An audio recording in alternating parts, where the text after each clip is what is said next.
بسم اللہ الرحمن الرحیم۔ خواب کے اندر دانتوں کو گرتے ہوئے دیکھنے کا کیا مطلب ہے؟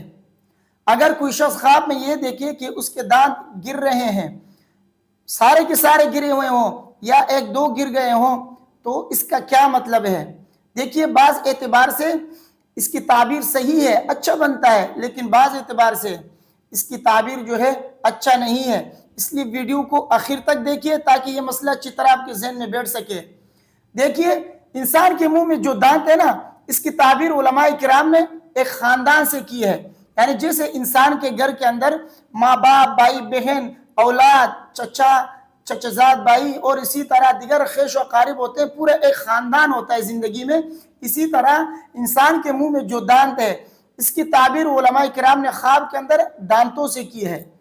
بعض عالم یہ فرماتے ہیں کہ یہ اوپر کے جو دانت ہے یہ نر پر دلیل ہے، اور نیچے کے جو دانت ہے یہ مادہ پر دلیل ہے۔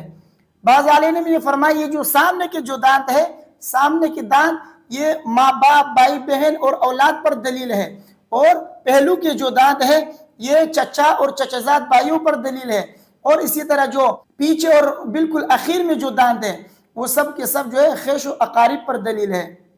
تو اب اگر کوئی شخص یہ دیکھتا ہے کہ یہ جو سامنے کے جو دانت ہے ان میں زیادتی ہوئی ہے، اضافہ ہوا ہے ان میں، تو اس کا مطلب یہ ہے کہ یہ لوگ خوشی کی حالت میں ہوں گے، یہ خوش ہوں گے، راحت میں ہوں گے۔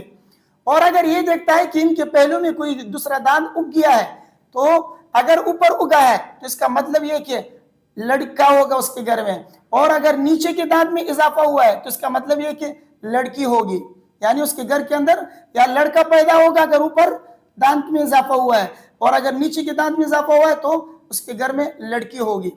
اور اگر یہ دیکھے خواب کے اندر کہ اس کے دانتوں سے خوشبو آ رہی ہے تو اس کا مطلب یہ ہے کہ یہ لوگ جو ہے ان کی تعریف کریں گے۔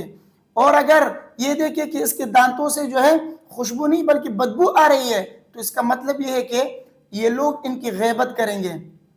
اور اسی طرح اگر یہ دیکھے کہ اس کے دانتوں میں درد ہے تو اس کا مطلب یہ ہے، اس کی تعبیر علماء کرام نے اس سے کی ہے کہ اس کا مطلب یہ ہے کہ اس کو تکلیف اور پریشانی لاحق ہوگی۔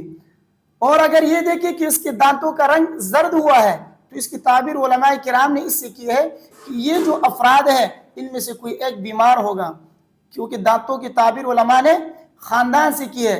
تو اگر سامنے کے دانت زرد پڑے ہوئے ہیں تو سامنے والے جو افراد ہیں وہ جیسے ماں باپ، بھائی بہن وغیرہ، ان میں کوئی ایک بیمار ہوگا۔ اگر پہلو وغیرہ میں ہے تو چچا وغیرہ، اور اگر پیچھے کی سائڈ میں رنگ جو ہے زرد ہے تو اس کا مطلب یہ ہے کہ خیش و اقارب کے اندر کوئی بیمار ہوگا۔ اور اگر یہ دیکھے کہ اس کے دانت جو ہے بالکل سیاہ ہوئے ہیں، بالکل رنگ جو ہے ان کا سیاہ ہے، تو اس کا مطلب یہ ہے کہ اس کو تکلیف اور پریشانی لاحق ہوگی۔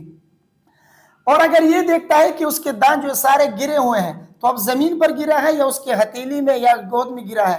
اگر دانت ہتھیلی میں یا گود میں گرا ہے تو اس کا مطلب یہ ہے کہ اس کے اولاد یا ماں باپ، بھائی بہن وغیرہ صحیح سالم ہے۔ اور اگر یہ دیکھے کہ زمین پر گرا ہے تو اس کا مطلب یہ ہے کہ ان میں سے کوئی بیمار ہے، ان کے علاج کا بندوبست کرے۔ اور بعض عالم یہ فرماتے ہیں کہ اگر وہ خواب میں دانتوں کو گرتا ہوا دیکھتا ہے کہ اس کے دانت سارے کے سارے گر گئے یا بعض گر گئے تو اس کا مطلب یہ ہے کہ وہ قرضوں کو ادا کرے گا، یعنی اس کے اوپر جو قرضے ہیں لوگوں کا یہ ان قرضوں کو ادا کرے گا۔ اور بعض نے فرمایا ہے کہ یہ جو ہے لڑائی جھگڑے سے اس کی تعبیر کی ہے، یعنی یہ لڑائی جھگڑے میں مشغول ہوگا، اس کے ساتھ کوئی لڑے گا، جھگڑا کرے گا۔ تو اس سے بچنے کے لیے علماء نے یہ فرمایا ہے کہ یہ دعا کثرت سے پڑھا کرے، اللہم عافنی عن کل بلیہ وعافنی من جمیع الاعداء والحاسدین۔ اس دعا کو کثرت سے پڑھا کرے، انشاءاللہ اللہ تبارک و تعالی اس کی حفاظت فرمائیں گے۔ اور علامہ جعفر صادق فرماتے ہیں کہ خواب کے اندر دانتوں کا دیکھنا یہ 6 چیزوں پر دلالت کرتا ہے۔ پہلی چیز اہل بیت ہے، دوسری چیز مال، اور تیسری چیز منفعت، اور چوتھی چیز غم اندوہ یعنی پریشانی مصیبت، اور پانچویں چیز وہ مفارقت، اور چھٹی چیز وہ ضرر اور نقصان۔ خواب کے اندر دانتوں کا دیکھنا ان 6 چیزوں کے اوپر دلالت کرتا ہے۔ مجھے امید ہے کہ میری باتیں آپ کی سمجھ میں آ گئی ہوں گی۔ اللہ تبارک و تعالی مجھے اور آپ سب کو سمجھنے کی اور عمل کرنے کی توفیق عطا فرمائے۔ ویڈیو کو اپنے دوستوں کے ساتھ زیادہ سے زیادہ شیئر کیجئے۔ مجھے اپنے دعاؤں میں یاد رکھیے۔ السلام علیکم ورحمۃ اللہ۔